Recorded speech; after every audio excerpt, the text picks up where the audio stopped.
Welcome to Second Edition. I'm Abby Cunningham. And I'm Avery Irvine. Coming up, we learn how your furry friend can donate blood to dogs in need. And the NAIT Ooks women hockey team battles it out in the finals. But first, we begin with the regimental funeral for 2 Edmonton police officers. It is an emotional week in our city as we remember the 2 officers killed in the line of duty. The city paused on Monday to honor Constable Brett Ryan and Constable Travis Jordan.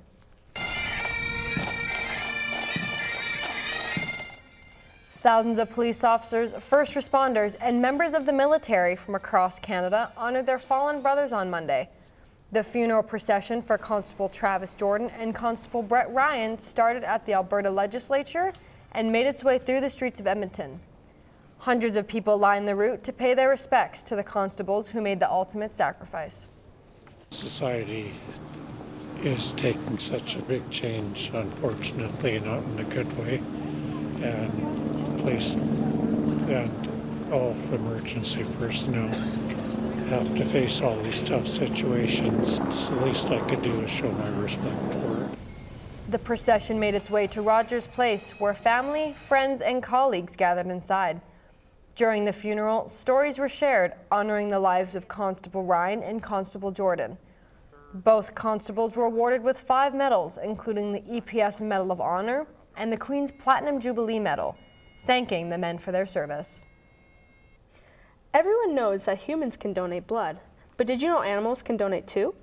Their blood is just as important, but the problem is sometimes there's not enough. Please be advised that some clips may contain graphic content.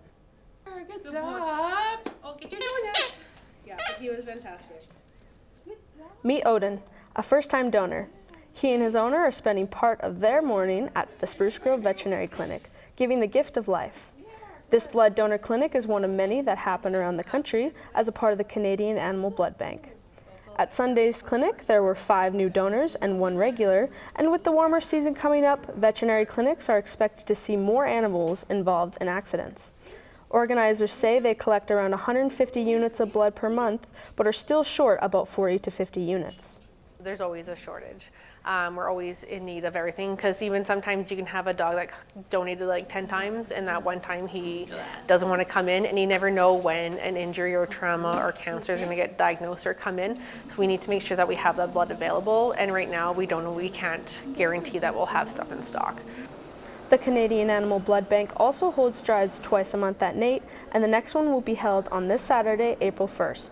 The clinic will be assisted by NAIT's animal health science students, giving them a hands-on experience in collecting blood. It's spring, and that means tax season. For NAIT students, there is free help for filing them right here on campus.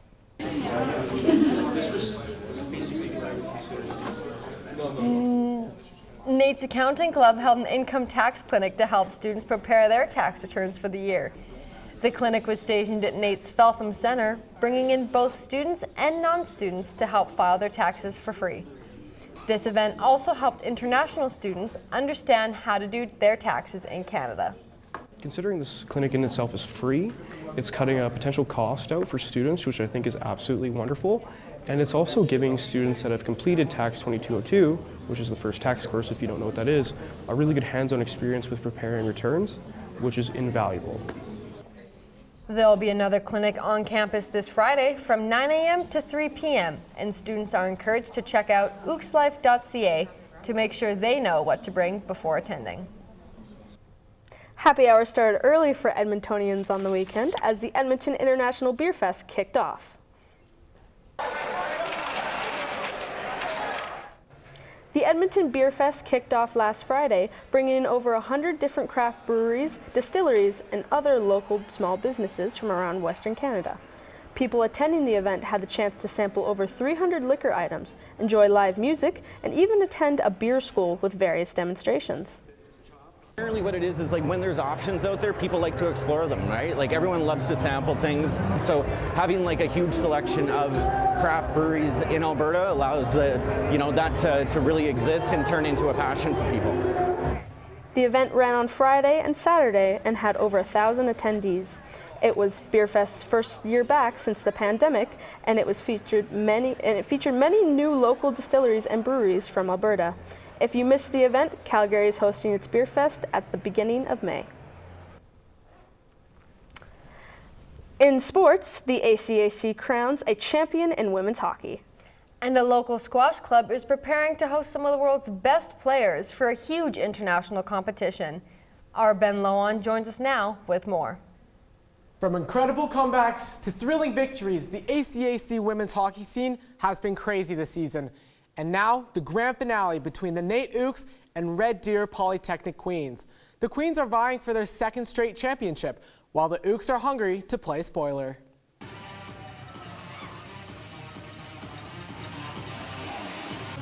Game 3 of the ACAC Finals took place in an electric arena Saturday. Red Deer took games 1 and 2 and were one meeting away from taking the best-of-5 series. NAIT head coach Brendan Jansen says he's seen this situation before and knows what his team needs to do. I think it's just back to simplicity and details and habits. Obviously, at this point in the year, the coaching's kind of done, the gameplay speaks for itself, but to key in on things that we've been successful at all year and try to promote that has been huge for us. Game 3 was a back and forth battle. After regulation, the game was tied at 1. Then in overtime, forward Avery Lajeunesse sliced it past NAIT goalie Havana Batke to give Red Deer Polytechnic the title. The Ooks finished their season with a 17-8 record and a second consecutive ACAC silver medal. This week, an international sporting event is coming to our city as the Edmonton Squash Club is preparing to open its doors to some of the world's best.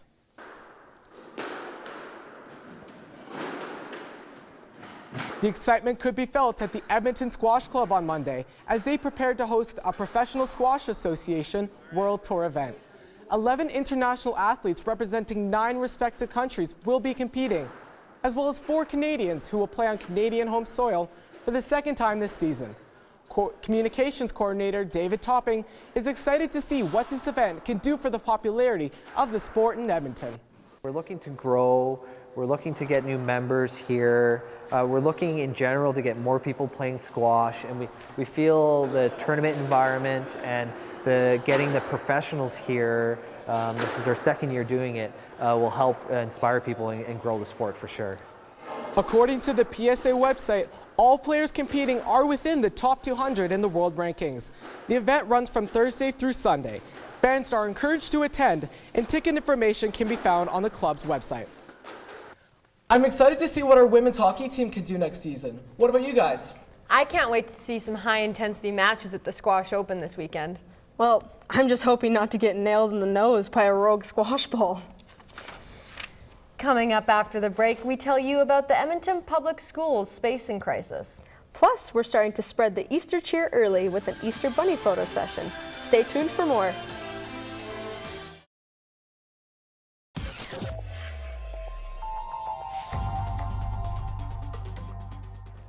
The Edmonton Public School Board is anticipating it will reach maximum capacity in 2030. With the growing student population, the board is having to make difficult decisions to manage the growth. Leo Cruzat has more on this story. The Edmonton Public School Board is projecting 100% capacity to all Edmonton public schools by the year 2030. What does it mean for parents and students?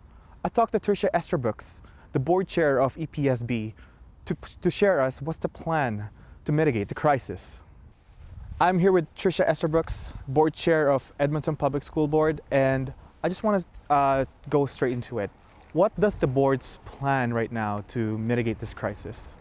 It is one of our biggest challenges facing the Edmonton Public School Board at this time in our administration, and so it's a critical issue that we're trying to address and deal with. And so when it comes to talking about a plan, from the board's perspective, we continue to meet with the Minister of Education to impress upon her the very real need for new schools and modernizations for schools like Delton Elementary.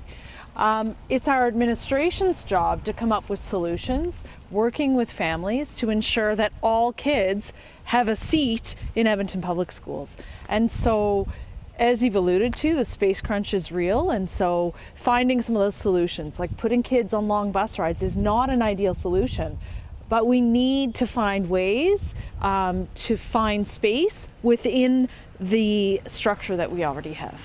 I heard that you have a 10-year plan for this. What are those 10-year plans? Well, the 10-year plan is something that all school divisions in Alberta have to submit to the province. And really, it's looking ahead and forecasting what will our division look like in 10 years' time. The challenge and also a success that we see in 10 years' time is our enrollment will continue to increase. And so what does that mean for aging buildings like Delton Elementary School? What does this mean for our growing neighborhoods in the southeast and southwest part of the city? It means we need to find real solutions when it comes to building schools when we need them for the students and families that deserve to have a safe, accessible, and modern facility to attend. Well, thank you so much for talking to me, and I really hope that it's going to mitigate this crisis as soon as possible. Thanks, Leo. I appreciate your time. With the board laid out a plan for 10 years, it's just a matter of time if this plan is going to be a success or a failure.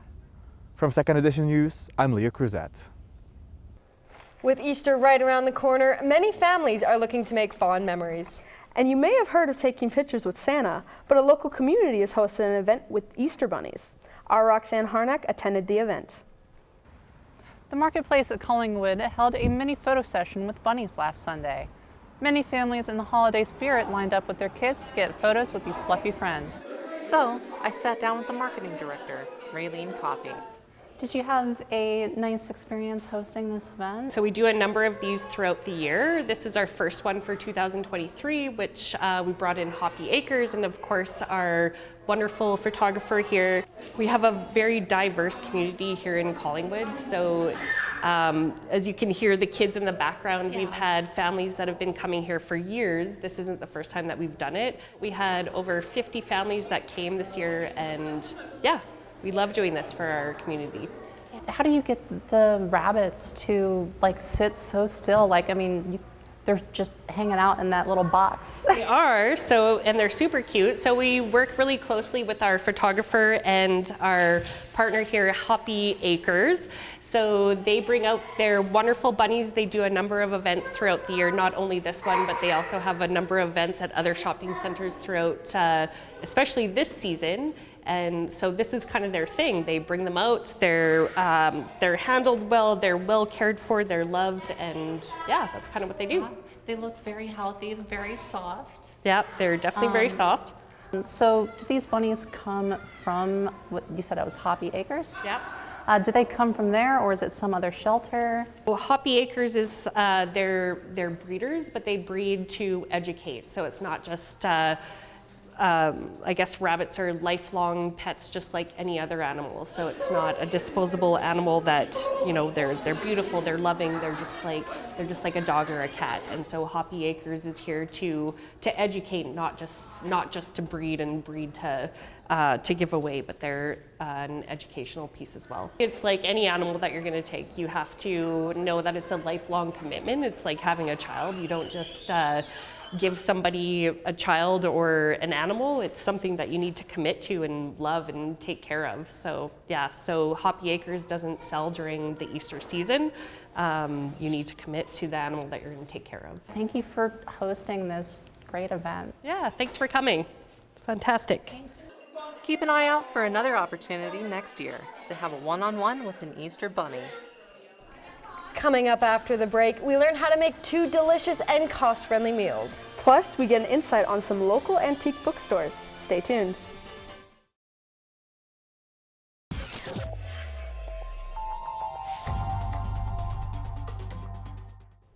Welcome back to Second Edition. Vintage books are getting more popular for collectors, and so are the stores that house them. We'll have more on that in a moment. But first, let's get ready for spring with the delicious Easter brunch. Here's our Elijah Noctegal. Hi, I'm Elijah Noctegal with Second Edition. And every year around Easter, my dad sends me the same thing. Sends me an Easter card and an Easter bunny chocolate. And usually it says the same thing in the card every year, some complaints about his Easter food and whatnot. So let's see what he had this year. Dear son, every year is the same. I go out for brunch and the eggs are cold and the ham is overdone. One day I won't be disappointed. Dad. I bet there's something we can do about that.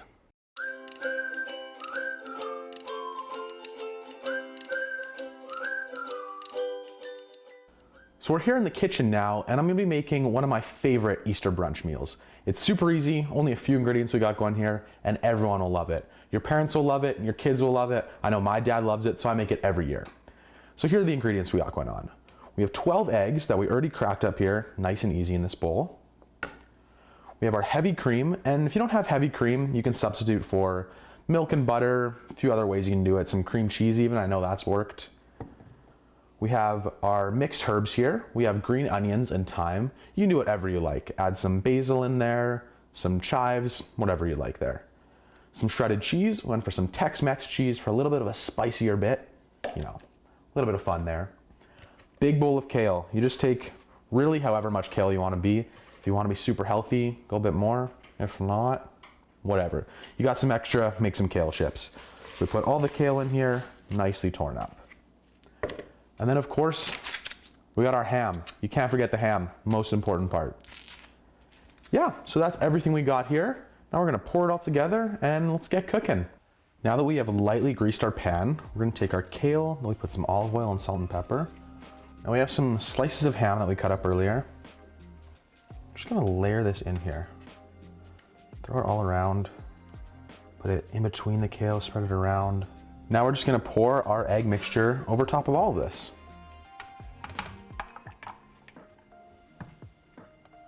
Gonna take it here, give it a nice pour.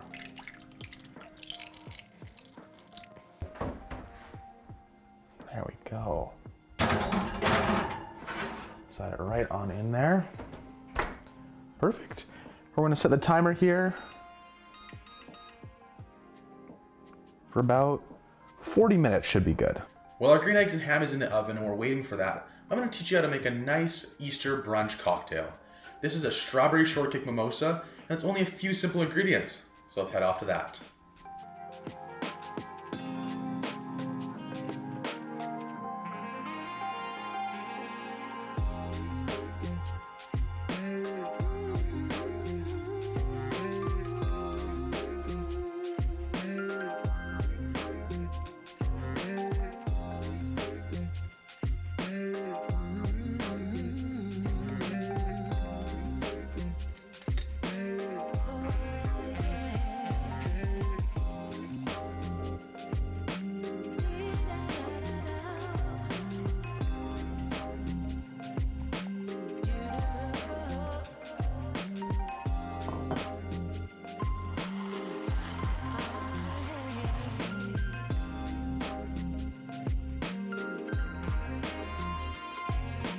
We got some easy strawberry shortcake mimosas, pairs perfectly with our Easter brunch.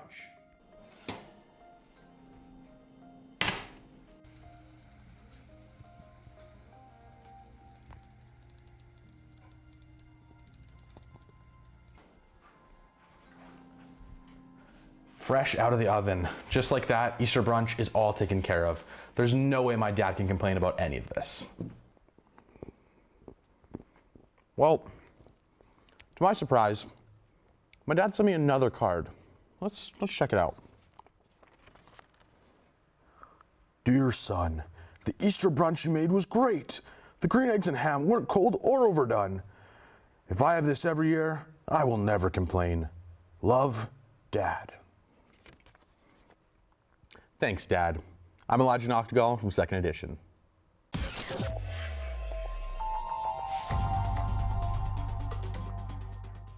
I'm Landon Hickok with 2nd Edition. Today I'm going to show you a fun and easy way to make butter chicken right at your home. All you need is just a few simple ingredients. Typically people like to have this with naan bread or their type of rice. I'm just going to use a little bit of basmati rice I'm cooking on the Instant Pot. But today's main focus is going to be the curry. So let me show you. So the first thing we want to do is tackle our chicken. We want to get it marinated with the proper spices for a little bit, so that's time to incorporate a bunch of ingredients and flavors. If you think chicken's too expensive for your budget, you can always use chickpeas. It is a brilliant alternative option, as well as for vegans. Next, you want to bring in your spices. I use something called garam masala first, then I added in some ground cumin and turmeric. Go ahead and grate some ginger and a generous amount of garlic before adding in some plain Greek yogurt and giving that all a stir until it's all incorporated. Now that's marinated long enough, we can go ahead and cook the chicken. Just have your pan on high. Doesn't really need oil.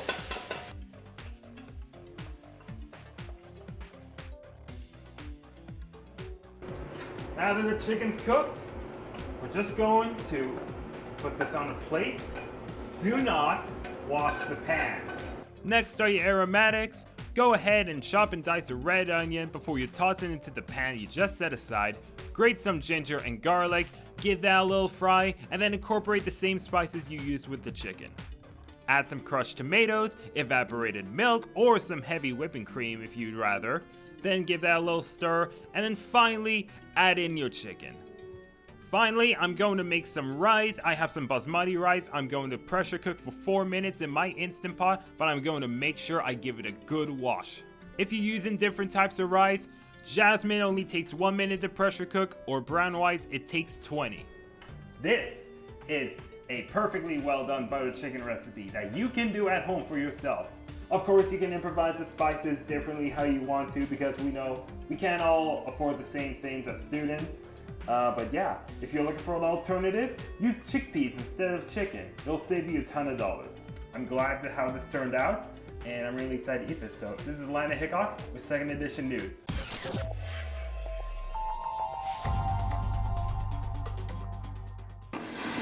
Hi, if you're a little like me, you're looking to get some new books or simply find a quiet space, come with me today as we'll check some great bookstores in town. Up first we have Audrey's Books, one of the most iconic libraries in town.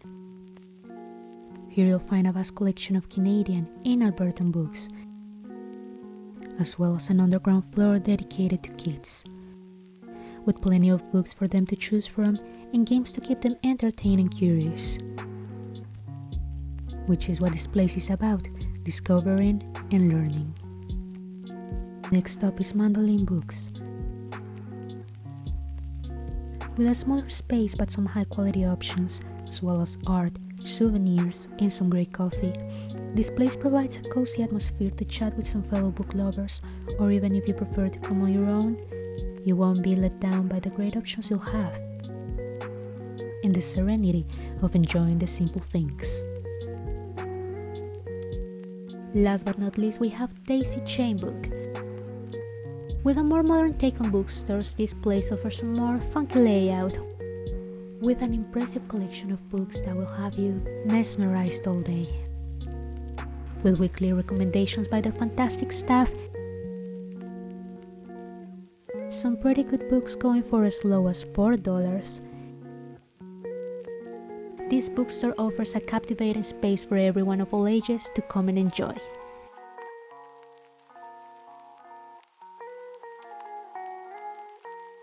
Well, that's it for me today. There are still many more places to explore in town, so make sure to go out and, as always, support local businesses.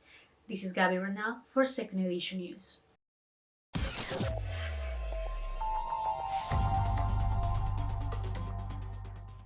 I guess I can't make any more excuses on not going out to eat after seeing Landon and Elijah cook. I agree, though honestly, I'll probably still find a way. Life really does try and find a way with that stuff, doesn't it? Thank you everyone for joining us. We'll see you again next week for 2nd Edition News.